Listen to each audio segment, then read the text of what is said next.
بعض لوگ یہ بولتے ہیں کہ بھائی سب ظالم ہیں، میں کسی کو ووٹ نہیں دوں گا۔ بعض لوگ بولتے نہیں عادت ہے بھائی سب بیکار ہیں، میں کسی کو ووٹ نہیں دوں گا۔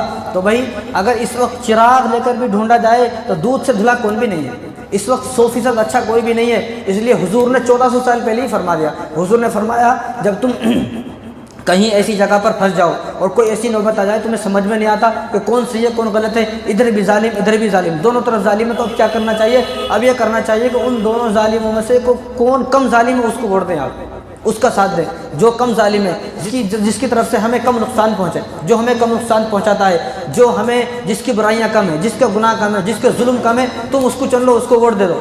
یعنی حضور صلی اللہ علیہ وسلم نے 1400 سال پہلے یہ فرما دیا ہے۔ تو بعض لوگ یہ بولتے ہیں میں کسی کو نہیں دوں گا، مجھے کسی کو ووٹ دینے کی ضرورت نہیں، یہ بھی بزدلی ہے۔ کسی نہ کسی کو تو آپ کو دینا پڑے گا۔ کیوں؟ کیونکہ اس وقت میں کوئی دودھ سے دھلا، کوئی ایسا صاف، کوئی متقی پرہیزگار اور بالکل ایسا صوفی شریف کوئی بھی نہیں ہے، ہر کسی میں کچھ نہ کچھ کمی ہے۔ اس لیے بعض لوگوں نے 2019 میں ووٹ نہیں دیا تو آج یہ حالات ہیں، دیکھ رہے ہیں۔ بعض لوگوں کی سوچ یہ تھی 2019 میں بھائی ظالم ہے، سب ظالم ہے، میں کسی کو ووٹ نہیں دوں گا، یہ بھی ظالم وہ بھی ظالم، ووٹ نہیں دیا تو ظالم ہی حکومت میں آ گیا، ظالم ہی حاکم بن گیا۔ اب جو حالات ہیں وہ ہمارے سامنے حالات ہیں۔ اگر 2019 میں ووٹ دیتے تو عادل بادشاہ ہمارے سامنے ہوتا، تو عادل کا آنا، عادل بادشاہ کا کرسی پر بیٹھنا یہ عوام کے ہاتھ میں ہے۔ جب مسلمانوں نے اور بعض لوگوں نے یہ سوچ لیا کہ ہمیں ووٹ دینے کی ضرورت نہیں ہے اور سب ظالم ہے، سب ایسی ہے، میں کسی کو ووٹ نہیں دوں گا، یہ بزدلی ہے۔ کسی نہ کسی کو تو آپ کو ووٹ دینا پڑے گا، اور بھائی نتیجہ اللہ کے ہاتھ میں ہے۔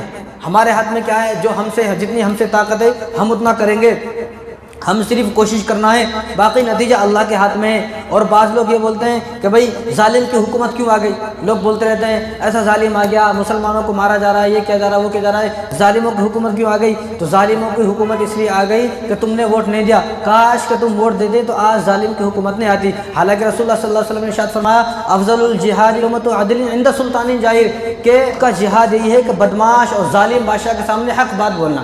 اب ظالم بادشاہ ہے، سب کو معلوم ہے، لیکن اس کے سامنے حق آدمی کو ووٹ دینا یہ وقت کا سب سے بڑا جہاد ہے۔ افضل الجہاد کلمۃ عدل عند سلطان جائر، کہ وقت کا سب سے بڑا جہاد اور سب سے بڑا متقی آدمی، پرہیزگار آدمی، سب سے سچا آدمی وہ ہے جو وقت کا ظالم سامنے ہے، وقت کا ظالم سامنے ہونے کے باوجود بھی وہ اچھے آدمی کو ووٹ دیتا ہے، وہ اچھے آدمی کو پسند کرتا ہے اور اس کے سامنے حق بولتا ہے، یہ آدمی سب سے زیادہ طاقتور ہے، یہ متقی آدمی ہے۔ تو ایسا آدمی جس نے ووٹ ہی نہیں دیا، ایسے آدمی کو یہ کہنے کی ضرورت نہیں ہے کہ ظالموں کی حکومت کیوں آ گئی۔ جب ووٹ نہیں دو گے تو ظالموں کی حکومت تو آئے گی۔